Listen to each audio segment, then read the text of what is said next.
एक महाराष्ट्र के राजा थे।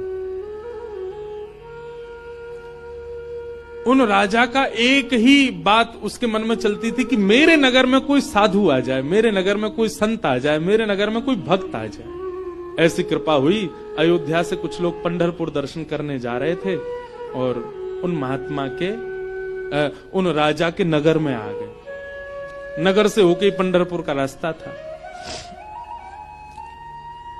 अयोध्या से संतों की टोली आई। रात में राजा ने खूब सुंदर उनका स्वागत किया, सबके लिए बढ़िया शिविर बनवाए, बढ़िया सबके लिए भोजन की व्यवस्था करी। सब साधु महात्मा बड़े प्रसन्न हो गए, बोले वाह भैया राजा, तेने तो हमारो दिल जीत लिया, क्या सुंदर व्यवस्था की, सब संतों के सबके चरण धोए, सबको माला पहनाई, प्रसाद पवाया, सोने की उत्तम व्यवस्था। और राजा रात में सोने अपने महल में नहीं गया, वहीं बैठा शिविर के बाहर ही पूरे परिवार सहित कि कोई संत कोई आज्ञा कर दें सेवा के लिए, हम उनकी सेवा करें। संतों ने दूसरे दिन उठ करके राजा से कहा, देखो हम तुम्हारी सेवा से इतने प्रसन्न हैं कि हम सबके मन में आया कि हम कम से कम 5 दिन तो यहां रुकें।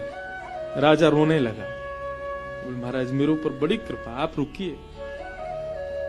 5 दिन पूर्ण हुए। सब संत बोले भैया हमको पंढरपुर जाना है, अब आप हमको आज्ञा दो। राजा बोला भगवान मैं अपनी एक बात निवेदित करूं। बोले क्या?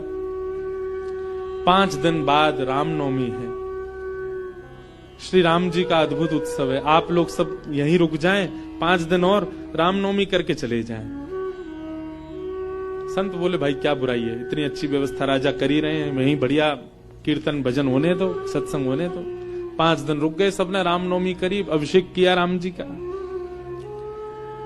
रामनवमी पूर्ण करके सब अगले दिन संत महापुरुष बोले अब हमको आज्ञा दो, हम लोग सब चलें पंढरपुर। बोले महाराज नेक और रुक जाओ, हनुमान जयंती और आ रही है, हनुमान जन्मोत्सव, आप सब लोग रुके रहेंगे तो आप सबके सानिध्य में, हमको तो कुछ आता नहीं, हम हनुमान जी का जन्मोत्सव करेंगे।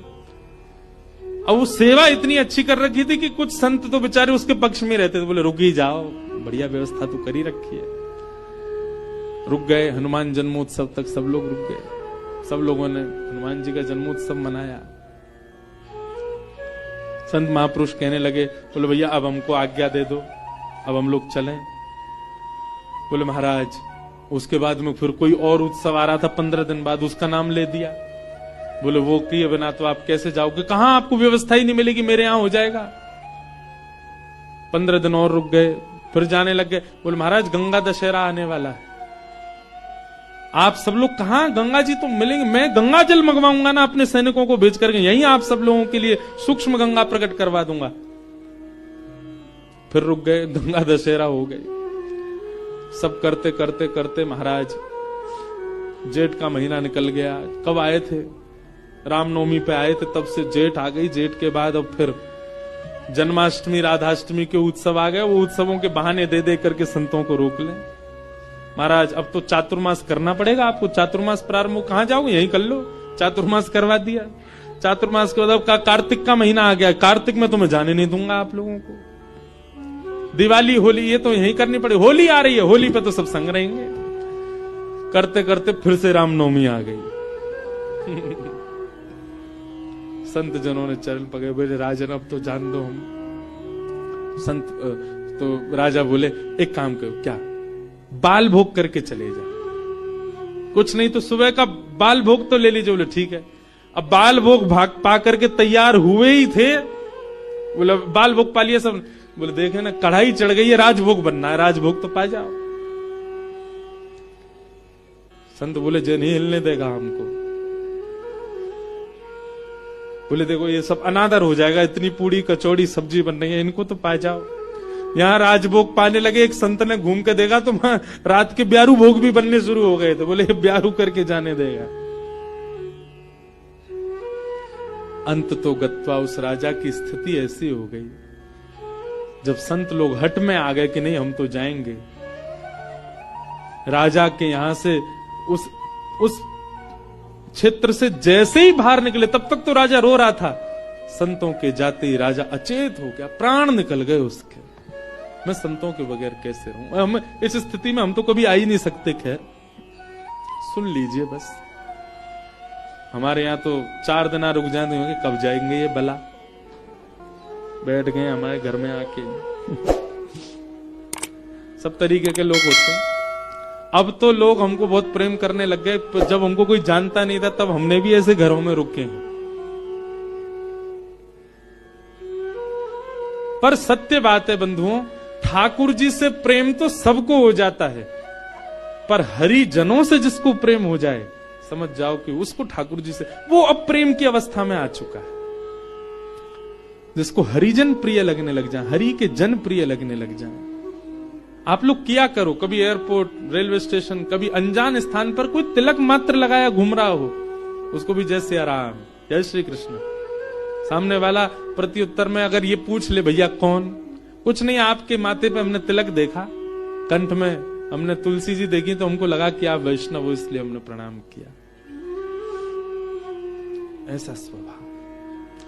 तो प्रथम गंतव्य ठाकुर जी नहीं होने चाहिए, पहला गंतव्य प्रेम होना चाहिए। हमारे भजन का, हमारे साधन का, हमारी कथा का, हमारे नियमों का, सबका प्रथम पहले किसको प्राप्त करना है कि पहले हम प्रेमी बने। पहले ठाकुर जी नहीं, पहले ठाकुर जी के लायक बनो, और फिर जब लायक बन जाओगे, ठाकुर जी को कभी अपने केंद्र बिंदु में मत रखो। एक बात बहुत ध्यान से सुनो, किसी को पाने के लिए आप मत तड़पो, स्वयं को ऐसा बनाओ कि सामने वाला आपको पाने के लिए तड़पे, सामने वाला आपको पाना चाहे।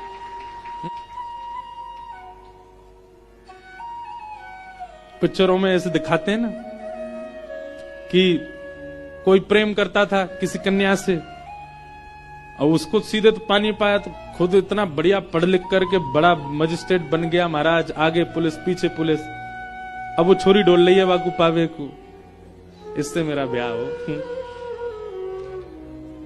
ठीक वैसे ही ये बात शास्त्रीय है कि ठाकुर जी को पाने के लिए आप केंद्र बिंदु ठाकुर जी को मत रखो चित्त में कि उनको मुझे प्राप्त करना है।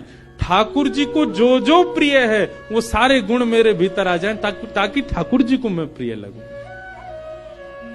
आप पीछे मत पड़ो उनके, स्वयं को ऐसा बनाओ कि ठाकुर जी पीछे पड़े आपके। श्रीमद् वल्लभाचार्य जी के चरित्र में आता है कि, बहुत ध्यान से सुनिएगा,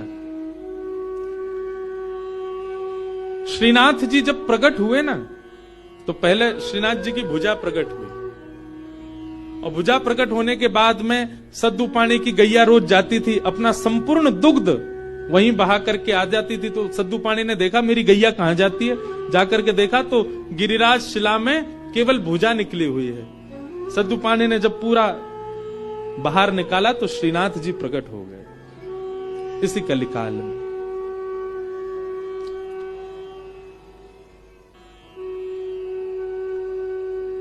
तो सद्दू पानी ने ठाकुर जी से प्रार्थना की कि ठाकुर जी आपके लिए क्या लाऊं मैं, आप क्या पाएंगे, क्या व्यंजन लेंगे, क्या भोग प्रसाद लेंगे, आप विश्वास मानेंगे। हमारे श्री जी बाबा श्रीनाथ जी, उन्होंने कहा, बोले हे सद्दू पाने, जब तक मेरे श्रीमद् वल्लभाचार्य जी नहीं आएंगे तब तक मैं केवल दूध पीऊंगा। ठाकुर जी ने पयोव्रत किया। भक्त भगवान के लिए व्रत करता है, पर ठाकुर जी ने व्रत किया कि जब तक वल्लभाचार्य जी नहीं आएंगे मैं केवल दूध पीऊंगा। श्रीनाथ जी जो आजकल उदयपुर के पास नाथद द्वार में विराज रहे हैं, जब ये गिरिराज जी में प्रकट हुए तब की लीला है। इस बार हमारे लाल जी का उत्सव नाथ द्वारा में ही है, श्रीनाथ जी में 11 से 17 जनवरी।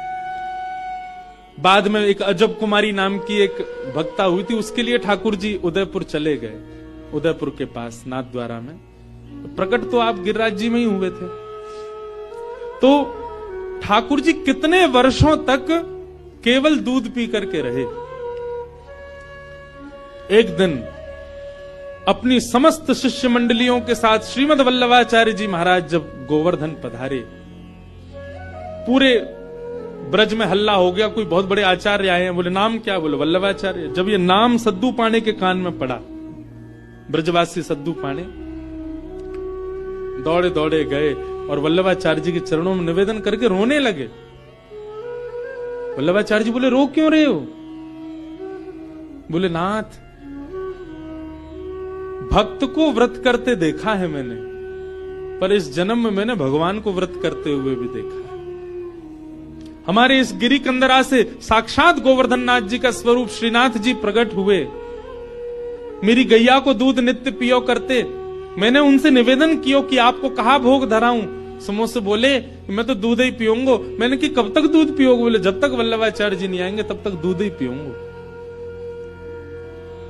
भक्त ठाकुर की प्रतीक्षा करे ये तो सुनोगे हो, पर ठाकुर भक्त की प्रतीक्षा कर रहे हैं। हे नाथ, मेरी आप से प्रार्थना, जल्दी मिलो ठाकुर जी से और जल्दी अन्न पवाओ ठाकुर जी को।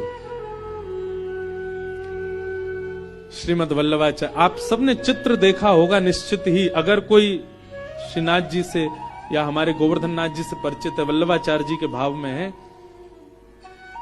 सद्दू पाणी ने आवाज लगाई, लालन हे श्री जी बाबा देखो श्रीमद वल्लभाचार्य पधारे हैं। और ऊपर से नन्हे से गोपाल जी, 4 वर्ष की अवस्था के गोपाल जी, 2-4 दतुइयां निकली हैं बस, गोल मटोल लाला, घुंघराले केश हैं, वही श्रीनाथ जी। ऊपर गिरी कंदरा से नीचे देखते हैं श्रीमद वल्लभाचार्य जी को, वल्लभाचार्य जी ऊपर देखते हैं ठाकुर जी को, और दौड़े वहां से ठाकुर जी, यहां से वल्लभाचार्य जी, और मध्य गोवर्धन में दोनों ने गाढ़ आलिंगन किया एक दूसरे का। ये चित्र देखा होगा आपने वल्लभाचार्य जी, और नहीं देखा हो तो गूगल पर देखना, वल्लभाचार्य जी श्रीनाथ जी मिलन पिक्चर। ऐसे ठाकुर जी ने आलिंगन कर रखा वल्लभाचार्य जी को, नेत्रों से आंसू गिर रहे हैं। वल्लभाचार्य जी बोले ठाकुर जी आप क्यों इतने श्रम में रहे, कुछ पाया नहीं? तो वल्लभाचार्य जी महाराज ने अन्नकूट बनवाया ठाकुर जी के, 56 भोग तैयार करवाए। और श्री जतिपुरा में, गोवर्धन के जतिपुरा में, वहां श्रीमद वल्लभाचार्य जी ने श्रीनाथ जी का अन्नकूट किया, 56 भोग पवाए, ठाकुर जी का अन्नप्राशन हुआ। मतलब इतने वर्ष बाद ठाकुर जी ने अपना पयोव्रत, भगवान के नाम में शक्ति है, भाव में शक्ति है, चाहे नाम शुद्ध हो या अशुद्ध। यदि सच्चे हृदय से स्मरण किया जाए तो उसका फल अवश्य मिलता है। किसान ने नाम गलत लिया परंतु भाव सही था और भगवान ने उसे अपनाया। इसमें हमें यह सीखने को मिलता है कि जीवन में शुद्धता से अधिक महत्वपूर्ण है निष्ठा और समर्पण। अगर हम अपने कार्य को पूरी श्रद्धा और प्रेम से करें तो सफलता निश्चित है। कृष्ण की बाल लीलाएं हमें यही सिखाती है, मासूमियत, नटखटपन और निश्चल प्रेम से भरा जीवन जियो। कठिनाइयां आएगी लेकिन अगर विश्वास अधिक है तो हर बाधा अपने आप दूर हो जाएगी। इसलिए चाहे जो भी हो अपने कर्म में लगे रहो, विश्वास बनाए रखो और हर स्थिति में भगवान का नाम स्मरण करो, क्योंकि जब हृदय में प्रेम और नाम में श्रद्धा होती है तो स्वयं ईश्वर हमारे जीवन का मार्ग प्रशस्त करते हैं। तो आइए आज से एक नया संकल्प लें, हर कार्य में भक्ति, प्रेम और समर्पण का भाव रखें। जय श्री कृष्ण। ये नैवासौ न तुष्येत मन्ये तद्दर्शनम खिलम। नारद जी महाराज वेद व्यास जी से कहते हैं, व्यास जी आपने भागवत जी की रचना की, उसमें ज्ञान, उसमें वैराग्य, उसमें सब कुछ आपने प्रस्तुत किया, पर आपने प्रेम को नहीं प्रस्तुत किया, इसलिए आपका हृदय अशांत है। आपके ग्रंथों को, पुराणों को सुनकर के व्यक्ति धार्मिक बन जाएगा। जय श्री कृष्ण। प्रिय साथियों, भक्ति का मूल आधार प्रेम है। ठाकुर जी को पाने की लालसा से पहले हमें ऐसा बनना चाहिए कि ठाकुर जी स्वयं हमें पाने को आतुर हो जाए। जब हमारा हृदय प्रेम से भर जाएगा, जब हम हरि के जनों से प्रेम करेंगे तो वही प्रेम हमें ठाकुर जी के निकट ले जाएगा। जिस प्रकार राजा ने संतों को प्रेम से रोके रखा, जिस प्रकार श्रीनाथ जी ने वल्लभाचार्य जी की प्रतीक्षा की, वैसे ही हमें भक्ति में प्रेम को केंद्र बिंदु बनाना चाहिए। भजन, साधना, सत्संग और सेवा का मूल उद्देश्य प्रेम प्राप्त करना होना चाहिए, न कि केवल भगवत प्राप्ति। तो आओ हम अपने जीवन को ऐसा बना लें कि ठाकुर जी स्वयं हमें अपनाने के लिए व्याकुल हो जाए। प्रेम से बढ़कर कोई साधना नहीं, प्रेम से बढ़कर कोई तपस्या नहीं और प्रेम से बढ़कर कोई भोग नहीं। आज से संकल्प लें कि केवल ठाकुर जी को पाने का प्रयास नहीं करेंगे, बल्कि प्रेम की उस अवस्था को प्राप्त करेंगे जहाँ ठाकुर जी हमें पाने के लिए तड़प उठे। यही सच्ची भक्ति है, यही सच्ची साधना है। जय श्री कृष्ण।